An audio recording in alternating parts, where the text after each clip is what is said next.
Good morning everyone, welcome back Ars Intellect Insight. आज comparative government and politics का जो unit second है उसको हम पढ़ने वाले हैं। जो भी students BA program political science fourth semester second year से बिलोंग करते हैं उनके लिए वीडियो काफ़ी ज़्यादा अच्छी होने वाली है।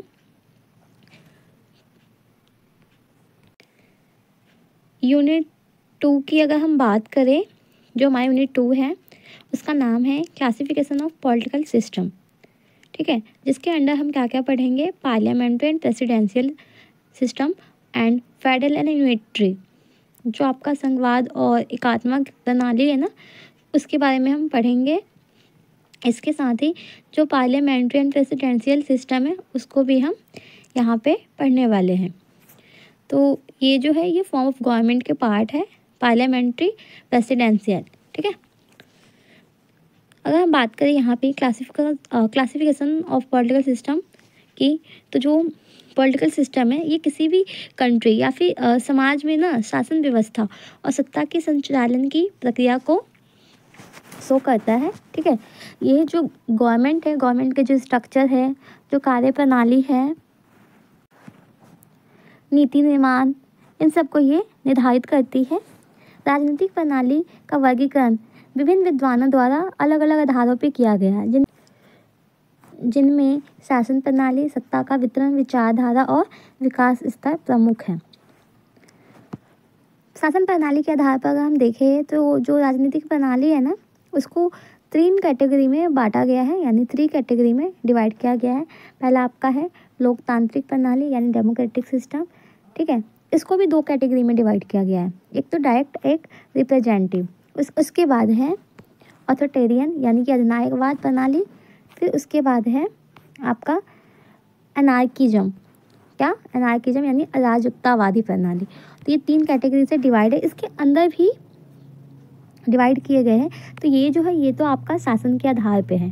ठीक है, पहला हम पढ़ते हैं डेमोक्रेटिक सिस्टम, यानी जो लोकतांत्रिक प्रणाली है वो क्या है। तो आप लोग जानते भी होंगे कि इंडिया में डेमोक्रेटिक सिस्टम फॉलो किया जाता है कि यहाँ पे ना होता ये है कि जो गवर्नमेंट है वो जनता के द्वारा ही चुनी जाती है और इसलिए जो गवर्नमेंट है वो जनता के प्रति उत्तरदायी भी होती है। इसमें सभी नागरिकों को राजनीतिक अधिकार प्राप्त होते हैं, वोटिंग करने का अधिकार प्राप्त होते हैं। इसमें सभी नागरिक कौन?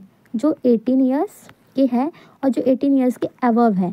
ठीक है, इन सबको वोटिंग का राइट्स होता है और ये अपना जो गवर्नमेंट है वो खुद चुनती है। अब इसकी विशेषता क्या क्या है? जो लोकतांत्रिक प्रणाली है ना, डेमोक्रेटिक सिस्टम, इसकी विशेषता क्या है? तो इसमें पहला तो है जनता की संप्रभुता, यानी कि जो सरकार है ना वो जनता की इच्छा के अनुसार कार्य करती है। दूसरा, चुनाव प्रणाली, नियमित अंतराल पर यहाँ पे स्वतंत्र और निष्पक्ष चुनाव होते हैं बिना किसी पक्षपात के। मौलिक अधिकारों की सुरक्षा, इसके अंडर ये होता है कि जो भी सिटीजन है उसके जो भी मौलिक अधिकार है, जैसे कि फ्रीडम हो गया, इक्वालिटी हो गया, या फिर जो और भी मौलिक अधिकार है, फंडामेंटल राइट्स है, ये सारे यहाँ पे इनको प्राप्त होते हैं। कानून का शासन, रूल ऑफ लॉ, यानी सभी नागरिकों और सरकारों पर समान कानून लागू होते हैं, किसी के साथ किसी भी आधार पर भेदभाव नहीं होता, सबके लिए समान कानून होता है। विचारों की भी स्वतंत्रता होती है, यहाँ पे प्रेस, अभिव्यक्ति और संगठन करने की भी स्वतंत्रता होती है। और इसको भी 2 कैटेगरी में डिवाइड किया गया है, जो है ये एक तो है डायरेक्ट डेमोक्रेसी यानी जो प्रत्यक्ष लोकतंत्र है, एक वो है। इसमें जो नागरिक है वो सीधे शासन प्रक्रिया में भाग लेते हैं। ठीक है, जैसे कि अगर हम बात करें डायरेक्ट डेमोक्रेसी की, तो ये कहाँ पे है? तो ये ग्रीस में है। प्राचीन जो एथेंस है ना, जो अभी ग्रीस है, वहाँ पे इसको फॉलो किया जाता है। वहीं पे जो प्रतिनिधि लोकतंत्र है यानी रिप्रेजेंटेटिव डेमोक्रेसी, इसमें क्या होता है कि जो जनता है ना वो अपने प्रतिनिधियों का चुनाव करती है, यानी हमारे द्वारा यहाँ पे प्रतिनिधि चुने जाते हैं, वो शासन करते हैं, वही शासन का संचालन करते हैं। ठीक है, जैसे कि एग्जांपल में भारत हो गया, अमेरिका हो गया, मतलब यहाँ पे वोटिंग होगा और फिर उसके बाद हमारे द्वारा जो चुने जाएंगे ना प्रतिनिधि, वो शासन करेंगे। आगे वही कोई नीतियाँ वगैरह बनाना है तो वही बनाएंगे। तो ये कहाँ पर फॉलो किया जाता है? ये हमारे यहाँ फॉलो किया जाता है, इंडिया में। इसका क्या आ जाता है? अधिनायकवादी प्रणाली यानी ऑथोरिटेरियन सिस्टम।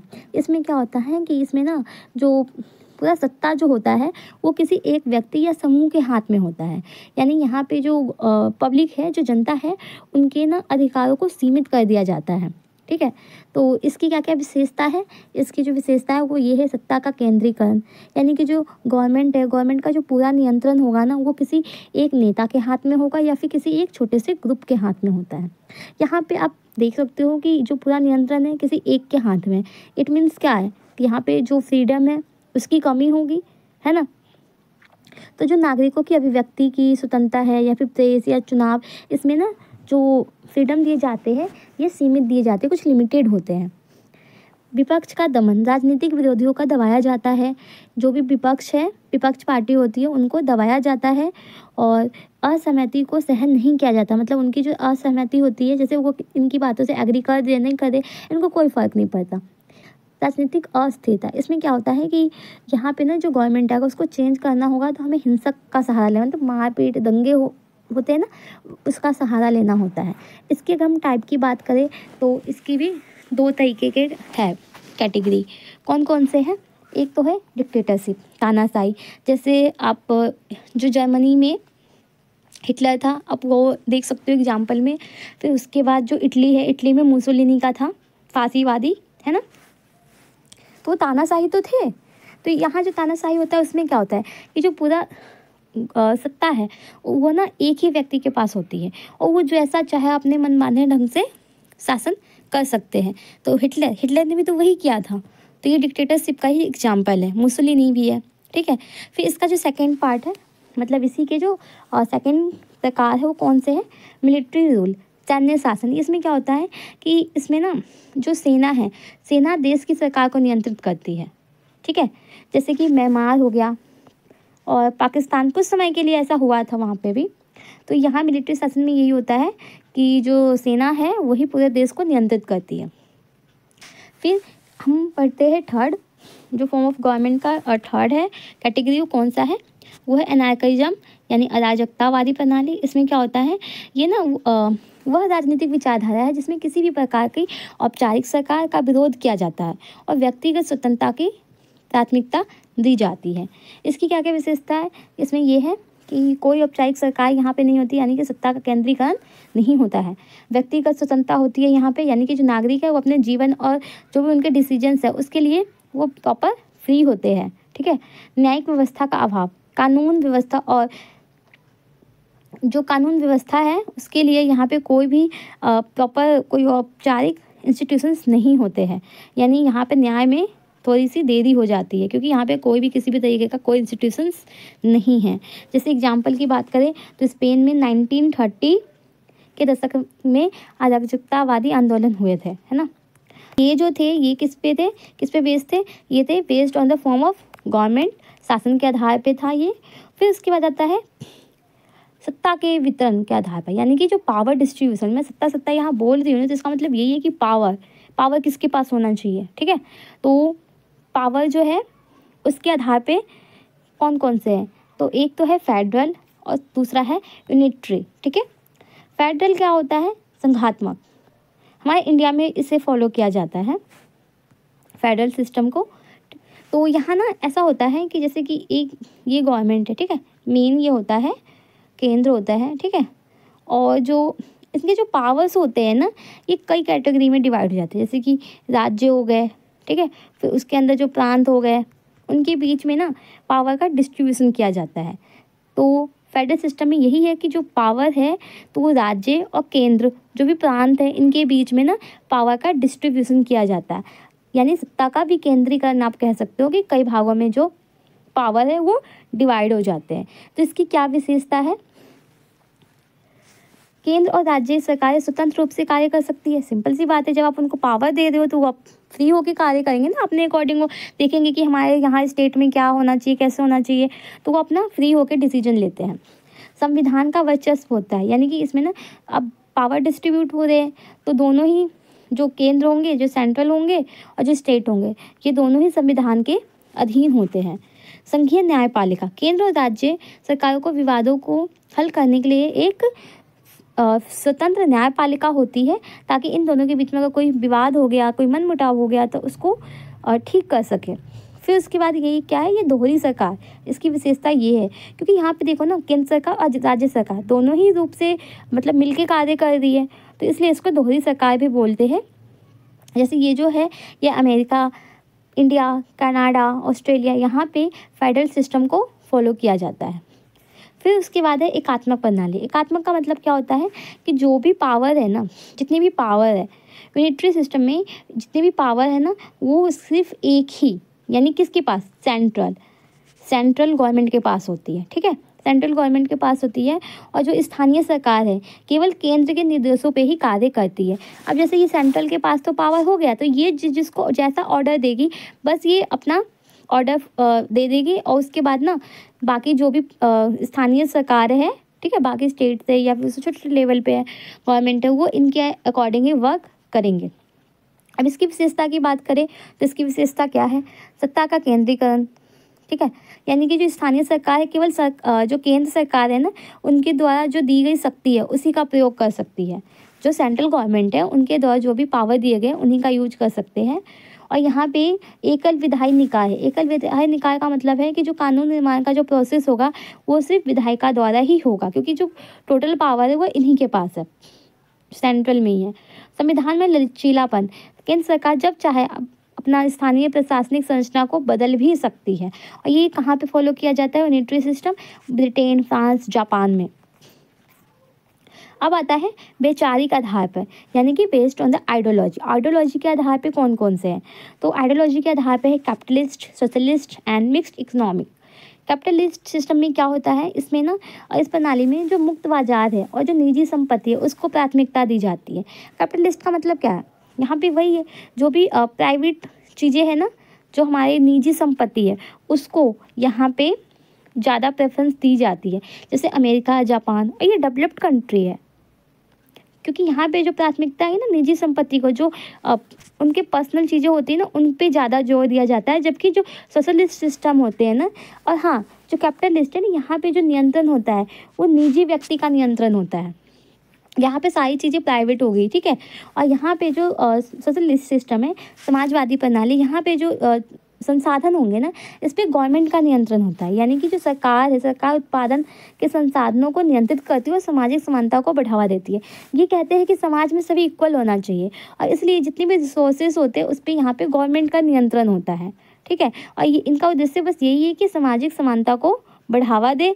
और इसका जो एग्जाम्पल है वो है चीन, क्यूबा, ये भी काफ़ी अच्छी कंट्री है, काफ़ी डेवलप्ड है, ठीक है। तो यहाँ पे तो है कि जो समाजवादी प्रणाली में यही है, जो नियंत्रण होगा रिसोर्सेज पे वो गवर्नमेंट का होगा। जबकि कैपिटलिस्ट सिस्टम में क्या होता है कि अपना प्राइवेट होगा, निजी व्यक्ति ही अपना जो संपत्ति है उस पर नियंत्रण रखेंगे, ठीक है।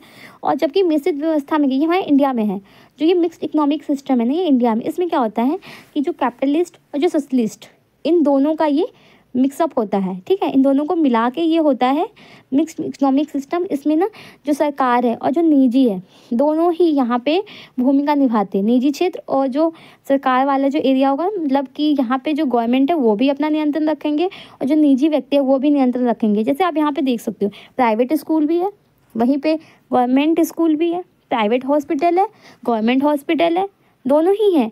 गवर्नमेंट वाले पे जो गवर्नमेंट है उनका नियंत्रण है, ठीक है। वैसे ही जो प्राइवेट है जिनका है वो उन व्यक्ति का नियंत्रण है। तो ये हमारे इंडिया में इसका बहुत अच्छा उदाहरण है, इंडिया ही है, ठीक है। इंडिया में इसको फॉलो किया जाता है मिक्स्ड इकोनॉमिक सिस्टम को। फिर अब बात करें कि जो विकास है, विकास के स्तर पर, ठीक है, तो based on the development level, इस पर अगर हम बात करें डेमोक्रेटिक सिस्टम की, तो इसमें आ जाता है आपका पारंपरिक राजनीतिक प्रणाली और आधुनिक राजनीतिक प्रणाली। यह प्रणाली सामाजिक परंपरा, रीति रिवाज और धर्म पर आधारित होती है।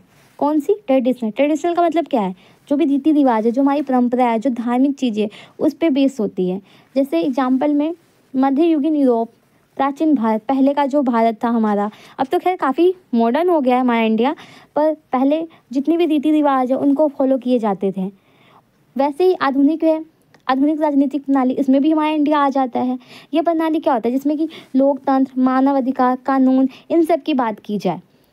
तो इसमें हमारा अभी का जो भारत है वो है ब्रिटेन, अमेरिका, ये इसके एग्जाम्पल्स हैं।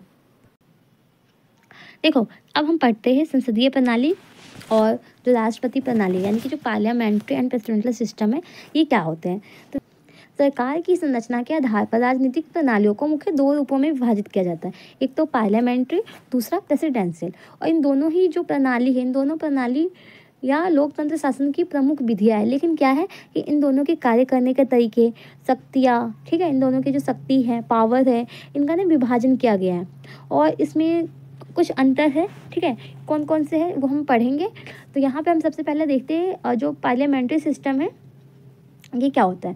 तो जो पार्लियामेंट्री सिस्टम है इसमें जो एग्जीक्यूटिव होते हैं, जो लेजिस्लेचर होते हैं, ठीक है, यानी कि जो संसदीय प्रणाली है, संसदीय प्रणाली में जो एग्जीक्यूटिव है और जो लेजिस्लेचर है, यानी कि जो कार्यपालिका और विधायिका है, इससे ये उत्पन्न होती है और उसके प्रति ये क्या उत्तरदायी होते हैं, यानी कि इसमें एग्जीक्यूटिव भी होंगे और लेजिस्लेचर भी होंगे, ठीक है। और इन दोनों के प्रति ये क्या होंगे पार्लियामेंट्री सिस्टम में कि जो संसद है वो इनके प्रति उत्तरदायी होंगी। और यह प्रणाली मुख्य रूप से ब्रिटेन से उत्पन्न हुई है और ये कई देशों ने इसको अपनाया है। जो इसका जो ये उत्पन्न हुआ है ना, ये कहाँ से आया है, ये कहाँ से फॉर्म हुआ है, ये ब्रिटेन से आया है और इसको कई देशों में अपनाया गया है। हमारे भारत में भी ये अपनाया गया है, हमारे भारत में भी पार्लियामेंट्री सिस्टम को अपनाया गया है। और इसकी जो विशेषता है वो क्या क्या है, तो इसकी जो विशेषता है वह है द्वैध कार्यपालिका, यानी कि इसमें दो तरीके की कार्यपालिका होते हैं। एक तो होते हैं नाम मात्र, ठीक है, यानी कि जो नॉमिनल एग्जीक्यूटिव होते हैं एक तो वो होते हैं और एक रियल एग्जीक्यूटिव होते हैं।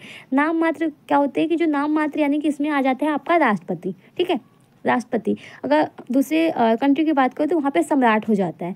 जबकि जो वास्तविक कार्यपालिका है वो आता है इसमें प्रधानमंत्री और जो मंत्री परिषद है उनकी, वो जो भी उनके मंत्री परिषद है ना वो इसके अंडर आ जाते हैं। अब ये नाम मात्र और जो वास्तविक है ये क्या है, तो देखो राष्ट्रपति तो वैसे सबसे ऊपर होता है लेकिन सारा डिसीजन प्रधानमंत्री लेते हैं। लेकिन राष्ट्रपति के सहमति के बिना ना कोई भी बिल पास नहीं हो सकता, कोई भी कानून नहीं बन सकता। तो और हाँ, राष्ट्रपति मना भी नहीं कर सकता है, तो इसलिए यहाँ पे ये बोला गया है। प्रधानमंत्री की प्रधानता से मतलब ये है कि जो प्रधानमंत्री है ना वो सरकार का वास्तविक प्रमुख होता है और इसके साथ ही वो मंत्रिपरिषद जितने भी होते हैं उसका नेतृत्व करता है। यानी कि यहाँ पे ना जो प्राइम मिनिस्टर है उसके पास बहुत सारे पावर होते हैं और उसे ना इन सबको मतलब चलाने के लिए, इतना उसको सुपरमेसी में आने के लिए ना उसे बहुमत की नीड होती है। तो उसे पार्लियामेंट में बहुमत का समर्थन प्राप्त करना भी जरूरी होता है। एग्जीक्यूटिव रिस्पॉन्सिबल टू लेजिस्लेशन, इसमें क्या होता है कि जो गवर्नमेंट है, गवर्नमेंट को संसद के प्रति जवाब देना होता है, ठीक है। यानी कि अगर कोई भी कुछ भी प्रॉब्लम्स वगैरह आ रहे तो क्यों आ रहे, यानी उनके प्रति जवाबदेह होते हैं। और अगर किसी भी तरीके से यदि सरकार बहुमत खो देती है तो उनको उनके पद से इस्तीफा भी देना पड़ता है। मंत्रिपरिषद की सामूहिक उत्तरदायित्व यानी collective responsibility of council of minister, मंत्रिपरिषद एक इकाई के रूप में कार्य करती है और यदि संसद में अविश्वास प्रस्ताव पास हो जाता है ना तो पूरे जो सरकार है उनको भी त्यागपत्र देना पड़ता है। सुप्रीमेसी ऑफ लेजिस्लेचर, यहाँ पे क्या है कि जो संसद है, संसद सरकार के कार्यों को निगरानी रखती है। जितने भी प्रश्नकाल है, स्थगन प्रस्ताव है, संसदीय समिति है, इनके माध्यम से सरकार को जवाबदेह बनाया जाता है। तो यहाँ पे जो लेजिस्लेचर है ना इसको सर्वोच्च स्थान प्राप्त होता है। और ये जो संसदीय प्रणाली है ये Bharat, Britain, Canada, Australia, Japan इन सब जगहों पे अपनाया गया है। अब आता है प्रेसिडेंशियल सिस्टम यानी राष्ट्रपति प्रणाली। राष्ट्रपति प्रणाली में जो कार्यपालिका और विधायिका एक दूसरे से स्वतंत्र होते हैं, ठीक है। और यहाँ पे जो प्रेसिडेंट है ना वो सरकार का प्रमुख होता है और उसको एक निश्चित टाइम पीरियड के लिए चुना जाता है। इसकी विशेषता की अगर हम बात करें तो यहाँ पे देखो, यहाँ पे सिंगल एग्जीक्यूटिव है, वहाँ पे डुअल था, यहाँ पे सिंगल है। वहाँ पे डुअल क्यों था, क्योंकि वहाँ पे दो फॉर्म थे गवर्नमेंट के, बट यहाँ पे एक ही है। यहाँ पे सिर्फ मात्र राष्ट्रपति ही रहेगा। राष्ट्रपति ही राष्ट्र का प्रमुख होता है और सरकार का भी वही प्रमुख होता है और वही अपने मंत्रियों को ही नियुक्त करता है, उन्हें हटा भी वही सकते हैं। सेकंड, कार्यपालिका और विधायिका का पृथक्करण। यहाँ पे जो सेपरेशन ऑफ पावर है तो कार्यपालिका जो भी लेजिस्लेचर है उसको स्वतंत्र रूप से कार्य करने के लिए यहाँ पे कहा जाता है और राष्ट्रपति को संसद को भंग करने का अधिकार यहाँ पे नहीं होता। संसद राष्ट्रपति का बर्खास्त नहीं कर सकती है। फिक्स टेन्योर, राष्ट्रपति का जो कार्यकाल होता है वो फिक्स होता है। यहाँ पे नॉर्मली 4 to 5 ईयर का होता है टाइम। और संसद द्वारा अविश्वास प्रस्ताव से राष्ट्रपति को नहीं हटाया जा सकता, केवल महाभियोग के द्वारा ही यहाँ राष्ट्रपति को हटाया जा सकता है। जब भी इम्पीचमेंट लागू होगा तभी हम राष्ट्रपति को यहाँ हटा सकते हैं। स्वतंत्र और शक्तिशाली कार्यपालिका, इंडिपेंडेंट एंड पावरफुल एग्जीक्यूटिव, राष्ट्रपति के पास व्यापक कार्यकारी शक्तियाँ होती है और स्वतंत्र रूप से निर्णय ले सकता है। Executive not directly responsible to legislation, इसमें क्या होता है कि जो राष्ट्रपति जो प्रेसिडेंट है वो विधायिका में ना बहुत प्राप्त करने की इसको इतनी आवश्यकता नहीं होती है और वो स्वतंत्र रूप से अपना कोई भी डिसीजन ले सकता है। राष्ट्रपति प्रणाली को कौन कौन से देश ने अपनाया, जैसे अमेरिका, ब्राज़ील, रूस, अर्जेंटीना, इन कंट्रियों में प्रेसिडेंशियल सिस्टम को अपनाया गया है। अगर हम डिफरेंस की बात करें कि इनके बीच में क्या क्या डिफरेंस है, तो देखो कार्यपालिका का प्रकार क्या है, ये जो संसदीय प्रणाली है, ठीक है, यहाँ पे द्वैध कार्यपालिका है, यानी यहाँ प्रधानमंत्री और राष्ट्रपति दोनों होंगे, जबकि राष्ट्रपति प्रणाली में क्या होगा, सिर्फ एक ही होंगे, राष्ट्रपति होंगे। कार्यपालिका और विधायिका का संबंध यहाँ कैसा होता है संसदीय में, तो कार्यपालिका और विधायिका के जो कार्यपालिका है ना, एग्जीक्यूटिव है, वो लेजिस्लेचर के प्रति उत्तरदायी होते हैं, जबकि यहाँ पे राष्ट्रपति प्रणाली में कार्यपालिका और विधायिका दोनों ही स्वतंत्र रूप से कार्य करते हैं। प्रधानमंत्री राष्ट्रपति की नियुक्ति, संसदीय प्रणाली में क्या होता है कि जो प्रधानमंत्री है वो संसद द्वारा चुना जाता है, जबकि यहाँ पे राष्ट्रपति प्रणाली में राष्ट्रपति प्रत्यक्ष या अप्रत्यक्ष रूप से जनता द्वारा ही चुना जाता है। इसका जो टेन्योर होता है पार्लियामेंट्री सिस्टम का, तो यहाँ पे अनिश्चित होता है, यानी कि जब तक संसद का विश्वास प्राप्त हो, और जबकि जो प्रेसिडेंशियल सिस्टम है यहाँ पे फिक्स होता है 4 या 5 ईयर के लिए। विधायिका को भंग करने की शक्ति, जो प्रेसिडेंशियल सिस्टम है यहाँ तो राष्ट्रपति के पास ये अधिकार नहीं होता है, जबकि पार्लियामेंट्री सिस्टम में प्रधानमंत्री संसद को भंग कर सकता है। अविश्वास प्रस्ताव या इम्पीचमेंट, तो जो ये संसद है पार्लियामेंट्री सिस्टम में क्या होता है, संसद अविश्वास प्रस्ताव द्वारा सरकार को हटा सकती है, लेकिन यहाँ पे जो प्रेसिडेंशियल सिस्टम है इसमें क्या होता है कि जो इम्पीचमेंट है, इम्पीचमेंट के द्वारा ही राष्ट्रपति को हटाया जा सकता है। नीति निर्माण में बाधाएं, देखो जो ये है पार्लियामेंट्री गवर्नमेंट, ठीक है, जो ये है आपका नीति निर्माण में बाधा है, जो संसदीय प्रणाली है इसमें नीति निर्माण तेज होता है, जबकि इसमें क्या होता है राष्ट्रपति प्रणाली में विधायिका और कार्यपालिका में संघर्ष हो सकता है, जिससे निर्णय लेने में देरी, यहाँ पे ना देरी होती है, जबकि यहाँ पे जल्दी हो जाता है। राजनीतिक स्थिरता, जो संसदीय प्रणाली है यहाँ पे बहुमत की स्थिति में स्थिर लेकिन गठबंधन सरकार की अस्थिरता की संभावना होती है, जबकि प्रेसिडेंशियल सिस्टम में क्या होता है अधिक स्थिर होता है, क्योंकि यहाँ पे जो कार्यकाल होता है ये फिक्स होता है, जबकि यहाँ पे कार्यकाल फिक्स नहीं होता। अब हम बात करें कि भारत में जो संसदीय प्रणाली है इसको क्यों अपनाया गया है, तो भारत ने ब्रिटिश संसदीय प्रणाली को अपनाया है क्योंकि इसका जो इतिहास है वो ब्रिटिश शासन के दौरान भारत ने संसदीय प्रणाली को काफ़ी करीब से देखा था। विविधता की अगर बात करें तो जो भारत है, भारत की सामाजिक, सांस्कृतिक और भाषाई विविधता को देखते हुए एक लचीली शासन प्रणाली की आवश्यकता थी, इसलिए भी अपनाया। जवाबदेही की अगर बात करें तो यहाँ पे जो कार्यपालिका है वो सीधे संसद के प्रति उत्तरदायी होते हैं, ये भी एक कारण था, इसलिए भी अपनाया गया। शक्तियों के संतुलन की बात करें तो यहाँ पे देखो सब ना विधायिका जो है सरकार के कार्य पे नियंत्रण रखती है, निगरानी रखती है, तो ये भी एक अधिकार है निगरानी रखने का, तो इसके कारण भी ताकि ना सब में बैलेंस बन के अच्छे से चल सके देश, तो इसके कारण भी यहाँ पे संसदीय प्रणाली को अपनाया गया। अब हम बात करते हैं जो हमारा नेक्स्ट टॉपिक है वो है फेडरल वर्सेस यूनिटरी सिस्टम, ठीक है। तो यहाँ पे सरकार की संरचना के आधार पर जो राजनीतिक प्रणाली है वो 2 कैटेगरी में डिवाइड किया गया है, एक तो संघात्मक फेडरल सिस्टम, दूसरा एकात्मक प्रणाली यानी यूनिटरी सिस्टम। इन दोनों ही प्रणालियाँ सत्ता के विभाजन और प्रशासनिक संरचना के आधार पर अलग होती है। प्रत्येक प्रणाली के अपने लाभ है, अपनी चुनौती है, ठीक है। किसी देश की राजनीतिक, सामाजिक और भौगोलिक परिस्थितियों पे ये निर्भर करती है।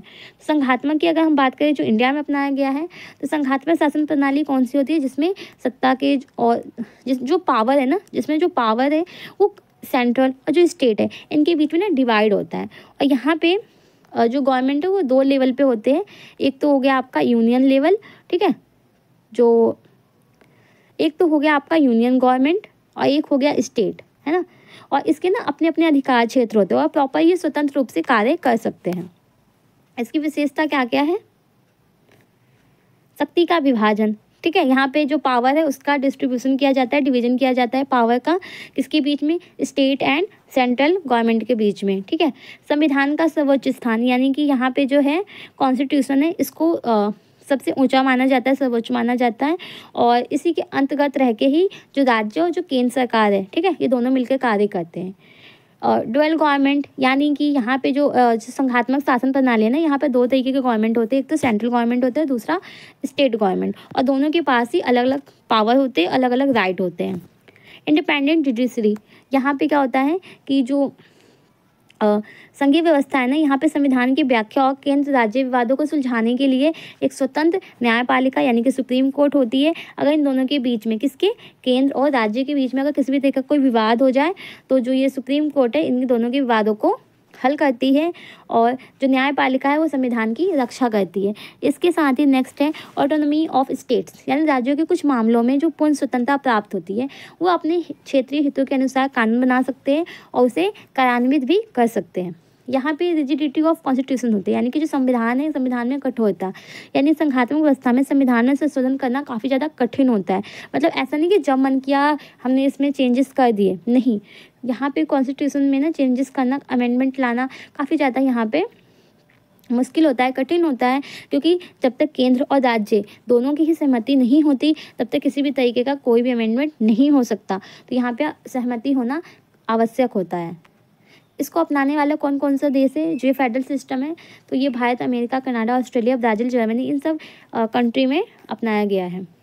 फेडरल सिस्टम की तो हमने बात कर ली, ठीक है। अब हम बात करते हैं यूनिटरी सिस्टम, एकात्मक प्रणाली। तो एकात्मक प्रणाली क्या होती है कि यहाँ पे ना जो भी शासन की जो पूरी बागडोर होती है, यानी कि जो संपूर्ण सत्ता होती है वो सिर्फ केंद्र सरकार के पास होती है, किसी एक के पास ही होती है। स्थानीय या क्षेत्रीय सरकार केवल केंद्र सरकार के निर्देशों के अनुसार ही कार्य करती है, यानी कि जो पूरा पावर होगा वो सेंट्रल गवर्नमेंट के पास होगा और इनके अनुसार ही सारे, ठीक है, कार्य करेंगे। ये जो बोलेगा ना उनके अनुसार ही सारे कार्य करेंगे और उनके पास ज़्यादा स्वतंत्र शक्ति नहीं होती है, क्योंकि इनके डिमांड पे तो ये चल रहे हैं ना, तो ये कहाँ फ्री हुए।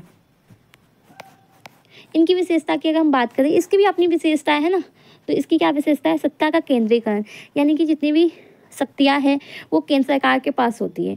जैसे जो क्षेत्रीय प्रशासनिक इकाई है वो केंद्र सरकार के नियंत्रण में कार्य करती है। यहाँ पे सिंगल गवर्नमेंट होता है ना, क्योंकि जो पावर है वो किसी एक के हाथ में है, तो जो केंद्र सरकार है वही यहाँ पे वर्क करती है, पूरे देश में शासन करती है और स्थानीय सरकार केवल इनके अधीन होकर ही कार्य करती है। यहाँ पे फ्लेक्सिबिलिटी ऑफ कॉन्स्टिट्यूशन, यानी कि जो संविधान है लचीलापन होता है, क्योंकि संविधान में यहाँ पे ना आसानी से संशोधन किया जा सकता है। क्योंकि शक्तियाँ तो किसी एक के हाथ में ही है, असहमति वाली तो बात ही नहीं है ना। यहाँ पे केंद्र सरकार किसी भी क्षेत्रीय प्रशासनिक इकाइयों की शक्तियों को कम भी कर सकती है और बढ़ा भी सकती है। कंट्रोल ओवर लोकल एडमिनिस्ट्रेशन, यानी कि जो स्थानीय प्रशासन है उस पर केंद्र का नियंत्रण होता है। स्थानीय सरकार केवल प्रशासनिक सुविधा के लिए बनाई जाती है, उनके पास कोई स्वायत्त शक्ति नहीं होती। क्विक डिसीजन मेकिंग प्रोसेस, यहाँ पे क्या होता है कि जो डिसीजंस लेते हैं ना और उसको जो कार्यान्वयन भी करते हैं, तो ये काफ़ी ज़्यादा यहाँ पे क्विक प्रोसेस होता है। क्योंकि देखो यहाँ किसी एक को ही लेना है डिसीजन, है ना। वहाँ क्या था फेडरल में कि स्टेट है फिर सेंट्रल है, इन दोनों में मतलब काफ़ी टाइम लग जाता है कि वो एग्री होगा तो ये होगा कि नहीं होगा, मतलब इस चीज़ में। बट यहाँ पे क्या है, पूरा जो पावर है किसी एक के पास है, ठीक है। तो यहाँ पे जो सत्ता है केंद्रित होती है, इसलिए यहाँ पे जो भी डिसीजन है, जो कार्यान्वयन की जो प्रक्रिया है ये तेज़ होती है और यहाँ पे कोई भी पॉलिसीज़ जो है वो जल्दी बनती है, ठीक है। और नीति निर्माण और क्रियान्वयन में समन्वय की समस्या नहीं होती है। राज्यों की सीमित स्वायत्ता, यहाँ पे राज्यों की सीमित स्वायत्ता होती है, लिमिटेड ऑटोनॉमी ऑफ स्टेट्स। राज्यों या जो प्रांत है उसके पास स्वतंत्र शक्ति ज़्यादा नहीं होती।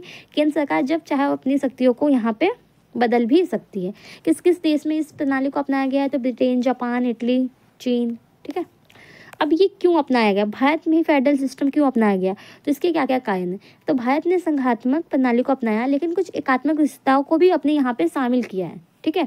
इसलिए इसे संघात्मक सरकार की एकात्मक प्रवृत्तियों वाली प्रणाली कहा जाता है। मतलब यहाँ पे फेडरल तो अपनाया है, लेकिन साथ में जो कुछ एकात्मक जो यूनिटरी सिस्टम है ना उसकी भी विशेषताओं को इंक्लूड किया है। तो इसकी क्या क्या कारण है, तो देखो भौगोलिक विविधता, ठीक है। तो यहाँ पे देखो हमारे इंडिया में अलग अलग भाषाएं बोली जाती है, अलग अलग कल्चर है, अलग अलग परंपराएं हैं। संघीय प्रणाली से सभी राज्यों को अपनी संस्कृति और भाषा के अनुसार शासन करने की स्वतंत्रता मिलती है। राजनीतिक स्थिरता, राज्यों को कुछ सहायता देने से उनकी प्रशासनिक क्षमता मजबूत होती है और पूरे देश में संतुलन बना रहता है।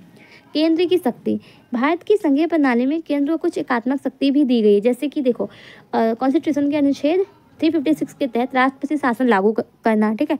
केंद्र सरकार को संपूर्ण भारत के लिए एकीकृत नीतियाँ बनाने की शक्ति, तो ये भी कुछ शक्तियाँ, एकात्मक शक्ति भी दी गई है। अब हम डिफरेंस पढ़ते हैं कि इन दोनों के बीच में डिफरेंस क्या क्या है। तो देखो संघात्मक प्रणाली, इसमें शक्ति की अगर हम बात करें तो संघात्मक प्रणाली में केंद्र और राज्यों के बीच संविधान द्वारा विभाजित, मतलब जो शक्तियाँ है, जो पावर है, वो संविधान द्वारा विभाजित किया जाता है। जबकि जो एकात्मक प्रणाली है, यहाँ पे जितने भी पावर होंगे वो किसके हाथ में होंगे, जो केंद्र सरकार है ना, उनके पास होंगे। सरकार के स्तर, यहाँ पे दोहरी सरकार यानी कि केंद्र सरकार और राज्य सरकार यहाँ पे, जबकि एकात्मक में सिर्फ एक ही गवर्नमेंट होगा, वो होगा सेंट्रल गवर्नमेंट। संविधान की स्थिति, यहाँ पे क्या है, संघात्मक में कठोर क्यों होता है, कठोर क्योंकि यहाँ पे इसको चेंजेस करना या फिर किसी भी तरीके का इसमें कुछ ऐड करना है तो मुश्किल होता है, क्योंकि यहाँ जो है केंद्र सरकार और जो राज्य सरकार दोनों की सहमति होनी चाहिए। जबकि एकात्मक में क्या है, ये लचीला होता है क्योंकि यहाँ आसानी से बदला जा सकता है। राज्यों की स्वायत्ता, राज्यों को स्वायत्ता प्राप्त होती है, जबकि एकात्मक प्रणाली में सीमित स्वायत्ता प्राप्त होती है। न्यायपालिका की भूमिका, यहाँ पे जो न्यायपालिका होती है वो स्वतंत्र होती है और संविधान की यहाँ पे व्याख्या भी करती है, ठीक है। और जबकि एकात्मक प्रणाली में न्यायपालिका सरकार के नियंत्रण में हो सकती है। उसके आगे नीति निर्माण और कार्यान्वयन, हाँ, जो संघात्मक प्रणाली है यहाँ पे नीतियाँ बनाने या लागू करने में समन्वय की आवश्यकता होती है, जबकि एकात्मक में केंद्र सरकार तेजी से निर्णय लेकर नीतियों को लागू कर सकती है। स्थानीय सरकार की शक्ति, केंद्रीय सरकार, स्थानीय सरकारों की शक्ति, इसमें क्या है कि जो संघात्मक प्रणाली है इसमें क्षेत्रीय सरकारों को संविधान द्वारा प्रदत्त अधिकार मिलते हैं, जबकि एकात्मक प्रणाली में क्षेत्रीय सरकारें केंद्र सरकार के अधीन होती है, ठीक है। नागरिकों के अधिकार, जो संघात्मक प्रणाली इसमें नागरिकों को विभिन्न स्तरों पर सरकार से अधिकार मिलते हैं, जबकि एकात्मक प्रणाली में नागरिकों के अधिकार केवल केंद्र सरकार द्वारा ही निर्धारित किए जाते। तो ये थे इनके डिफरेंस, किनके, जो फेडरल एंड यूनिटरी सिस्टम है ना, इन दोनों के बीच में डिफरेंस थे। तो आपका जो यूनिट 2 है वो कंप्लीट हो गया है अच्छे से, ठीक है। या आपका जो यूनिट 2 था कंपैरेटिव पॉलिटिक्स का वो कंप्लीट हो गया है। मिलते हैं नेक्स्ट वीडियो में।